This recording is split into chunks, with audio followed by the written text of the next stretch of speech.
The Ku Klux Klan, commonly referred to as the KKK or simply the Klan, refers to three distinct secret movements at different points in time in the history of the United States.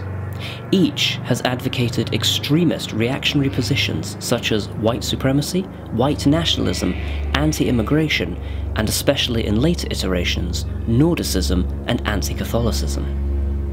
Historically, the KKK used terrorism, both physical assault and murder, against groups or individuals whom they opposed. All three movements have called for the purification of American society, and all are considered right-wing extremist organizations.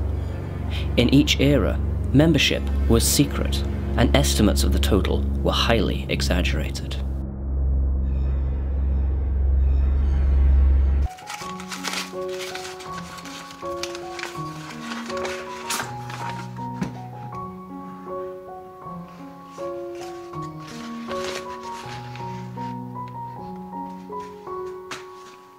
Miles from Selma, several shots were fired.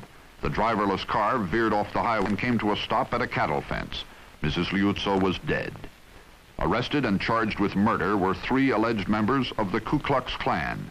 One was tried, and the jury was unable to reach a verdict. This is an earthen dam, the temporary grave of three civil rights workers, two white, one Negro, Mickey Schwerner, Andrew Goodman, and James Chaney, beaten and shot to death. Among those indicted for this triple slaying were 6 men identified as members of the Ku Klux Klan.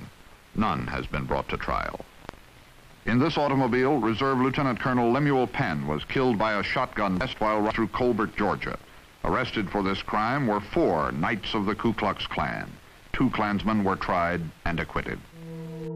The Rainbow Project Challenge, created by Siren Craft Brew, brings together 14 breweries to make 7 collaborative beers themed on the colours of the rainbow. In 2014, Buxton Brewery drew yellow out of a hat and were paired up with Stockholm-based Omnipollo.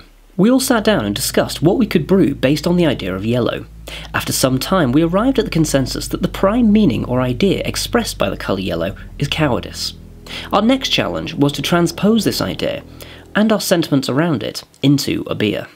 One thing that struck us while the preliminary political polls were being presented during the election night was that the actual support for the Swedish Fascist Party was in reality 40% higher than what people had disclosed when asked face to face what they voted for after casting their ballot. Being a coward can mean many different things, but protesting anonymously at the expense of people's freedom and right to coexist without showing your face is one meaning that is particularly relevant at this moment in time.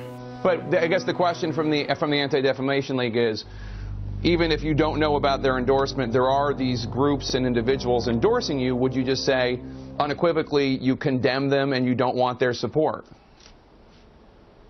Well, I have to look at the group. I mean, I don't know what group you're talking about. You wouldn't want me to condemn a group that I know nothing about. I'd have to look. If you would send me a list of the groups, I will do research on them, and certainly I would disavow if I thought there was something wrong. But you may have groups in there that are totally fine, and it would be very unfair. So give me a list of the groups, and I'll let you know. Okay. I mean, I'm just talking about David Duke and the Ku Klux Klan here, but...